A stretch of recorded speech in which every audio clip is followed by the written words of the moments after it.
안녕하세요, 비트TV입니다.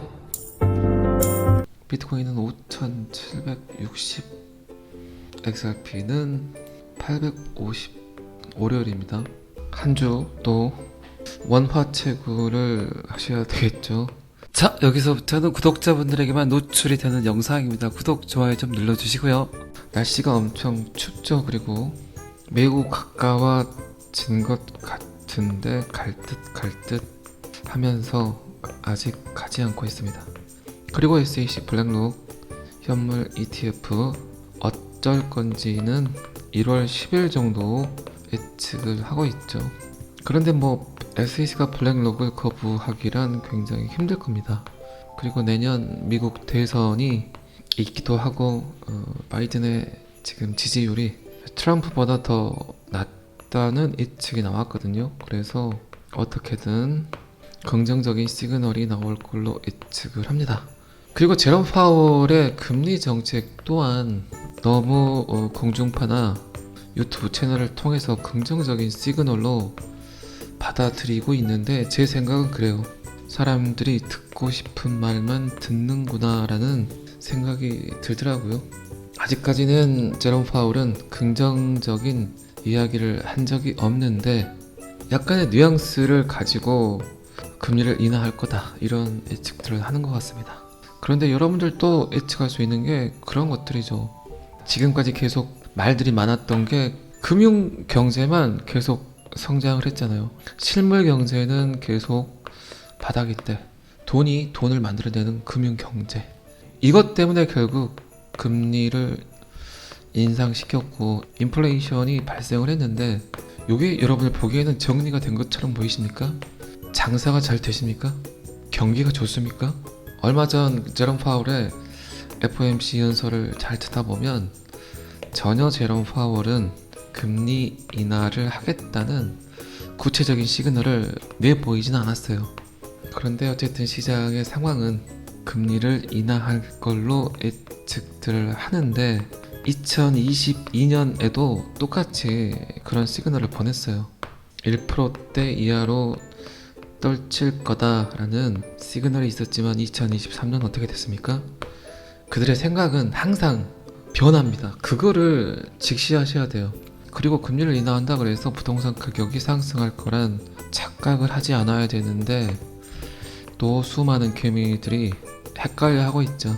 어쨌든 제가 본 FOMC 회의에서 제롬 파월의 연설은 금리 인하를 하겠다는 이야기는 한 적이 없어요. 특히 공중파 뉴스의 신뢰도가 저는 거의 바닥이라고 생각을 해요. 도대체 뭘 공사를 치려고 어떤 이해관계가 얽혀 있는지 모르겠지만 참 대중들의 눈을, 대중들의 귀를 현혹시키고 있습니다. 좀 디테일하게 보면 여러분들 페이크예요, 페이크. 속임수. 요건 어쨌든 비트TV의 생각이니까 판단은 여러분들이 하시는 거세요. 어쨌든 그동안 너무 낚였잖아요, 우리들이. 안 그렇습니까? 방금 전에도 말씀드렸지만 실물경제, 금융경제, 금융공화국, 인플루언서들의 페이크, 그들의 전략, 그들의 농락일 수도 있겠죠. 자, 어쨌든 2024년 리플 법률 고문이죠. 스튜어트 RG 툴이 대담한 예측을 했습니다. 2024년 리플의 미래 어떻게 될 건지, 그리고 리플의 미래는, XRP의 미래는 암호화폐 시장 전체의 미래가 될 수도 있겠죠. 제가 요새 또 계속 강조하는 게 규제의 명확성, 투명성, 신뢰성. 쓰이기 위해서는 결국 깨끗한 놈이 가장 먼저 나와야 된다. 그리고 지금 상황에서는 누가 뭐라고 하더라도 리플 XRP가 가장 그 곳에 근접해 있는 거죠. 지금 XRP는 상승하지 않고 주변 잡것들이 상승을 하니까 약간 헷갈리실 수도 있지만 혼란스러워하지 마세요. 결국 XRP, 리플이 깨끗해져야만 암호화폐 시장 전체가 깨끗해질 수 있습니다. 자, 이 양반 뭐라고 이래 예측을 했는지 봐보도록 하겠습니다. 잘못된 소송의 끝이 날 수 있다. 판사는 어쨌든 리플 편에 서서 마지막 보루가 될 수 있다. 그 어떤 역경에도, 그 어떤 고난에도 SEC 규제 과잉에 대한 마지막 보루, 마지막 선택, 결국 승리하게 될 것이다 라는 뜻이겠죠.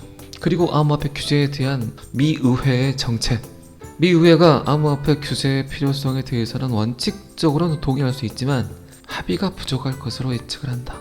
입법부 내에서 서로의 의견 불일치로 인해서 암호화폐 회사들이 공경에 처할 수 있다. 하지만 다른 국가들은 전 세계적으로 규제 프레임워크에 대해서 완화 정책을 쓸 수 있다. 도대체 미국만 왜 이런가? 그건 뭐 당연한 거죠. 가장 영향력이 있는 결정들은 항상 가장 늦게 선택을 하죠. 제가 요 부분에 대해서 그런 얘기 한 적 있죠. 밥상에 그냥 숟가락만 얹으려고 할 것이다. 선택은 너네들이 했다. 너네들의 판단이다. 그리고 너네들이 원했기 때문에 우리는 너희들의 선택에 의해서 결정할 수밖에 없다. 모든 밥상이 차려진 다음에 그냥 숟가락만 얹어서 전세계 모든 시장을 가져가려고 하겠죠.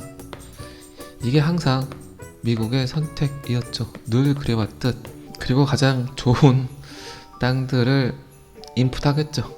자, 그리고 좀 재밌는 말이 나옵니다. 암호화폐에는 더 이상 전통적인 기관의 검증 또는 파트너십이 굳이 필요하지 않다. 이제 자발적인 독립적인 성장을 할 수 있을 것 같다. 암호화폐 업계의 접근 방식이 근본적으로 변하고 있다. 이제 을이 아니라 갑이 될 수 있다는 표현 같아요. 제 보기에는 암호화폐를 선택하지 않으면 글로벌 전통 금융은행 그리고 기업들이 별다른 해답을 찾지 못하고 그들이 암호화폐 기업들에게 손을 내밀 수밖에 없다. 특히 XRP는 활용도가 너무나 많죠. 금융기관도 마찬가지고 금융기관을 따르는 기업들이 보더라도 가장 최적화된 그리고 깨끗한 사업 파트너, 사업 도구가 될 수 있겠죠. 그리고 뭐 항상 리플은 자랑질을 많이 했죠. 금융기관들과의 파트너십, 디지털 뱅킹 그리고 아날로그 뱅킹, 온라인, 오프라인 모두 다 XRP 프로토콜을 가져다 쓰려고 하고 있죠. 은행이 움직이면 자연스럽게 오는 것들은 뭐 기업들이겠죠. 기업들이 무언가를 하려고 할 때 어디를 먼저 갈까요? 아이템도 중요하고 거래처도 중요하지만 먼저 돈을 가져와야 되기 때문에 전 세계 모든 산업군의 근본적인 시스템이 바뀌는 곳은 바로 뱅킹, 뱅크, 금융기관입니다.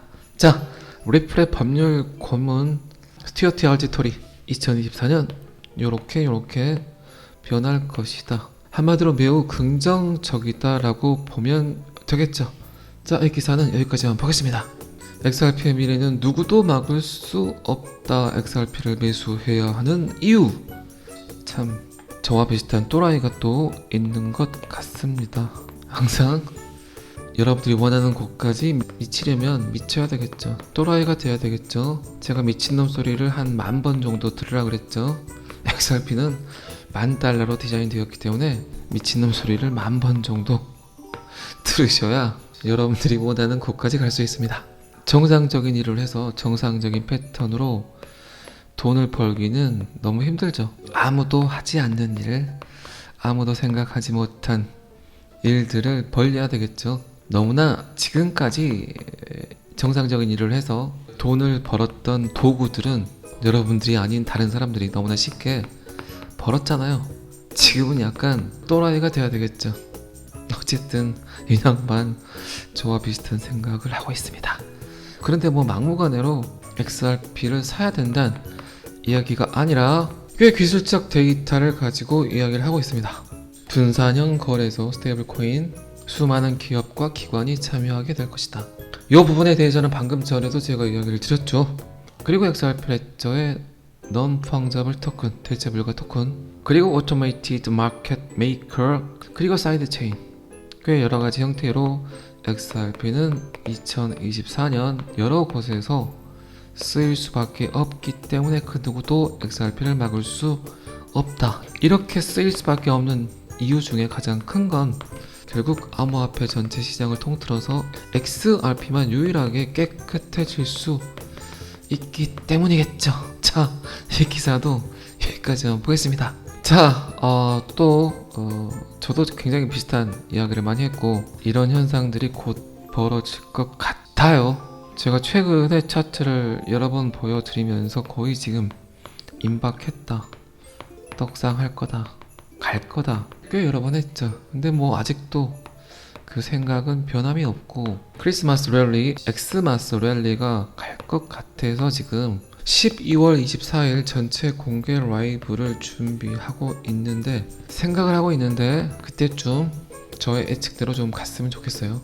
그리고 XRP 차트 분석에 꽤 관심이 많은 이그레그 인양반 XRP가 2주 안에 5.5달러에 도달할 수 있다고 이야기를 했습니다. 지금 인양반은 더블 버튼 그리고 역사적 패턴의 반복. 어쨌든 아주 임박했다. 인양반은 2주, 저는 엑스마스 랠리 생각하고 있다고 방금 전에도 말씀드렸죠. 어쨌든 인양반 또한 가장 현명한 투자 방법은 홀딩, 하들, 홀더, 존버 요 이야기를 하고 있습니다. XRP의 저조한 성과는 노련한 투자자들이 좌절감에 자산을 매각하게 만드는 계략을 나타낸다고 주장했다. XRP 가격이 오르지 않는 이유는 여러분들이 제 영상을 듣고 계속해서 추매를 하기 때문이다. 제가 이런 얘기 했죠. 어쨌든 시장의 고래들은 여러분들이 XRP를 던지길 원하지만 던지지 않고 있다. 그런데 그것 또한 여러분들이 버텨야 된다. 감내해야 된다. 다른 코인은 오르고 XRP는 오르지 않기 때문에 XRP를 던지고 다른 코인을 갈아타지 마라. 결국 승자는 뭐라 그랬죠? 제가 XRP 홀더. 그 이유는 제 영상을 통해서 제가 끊임없이 지속적으로 너무나 많이 욕을 뒤지게 얻어먹을 정도로 했습니다. 가장 큰 틀은 결국 이 시장이 합법적이냐 불법이냐 이게 가장 큰 이벤트예요. 어쨌든 합법적으로 움직여야만 시장 참여자가 많아지고 시장 참여자들이 보는 암호화폐는 가장 깨끗한 놈을 선택할 수밖에 없겠죠. 자, 월요일입니다. 월요병은 던져버리시고 운전 조심하시고 빙판길 조심하세요. 잘 아시겠지만 비트TV는 제 영상을 시청하시는 모든 구독자분들을 사랑합니다. 오늘은 여기까지 하겠습니다. 구독과 좋아요는 항상 저를 너무너무 힘나게 합니다. 감사합니다. 비트TV였습니다.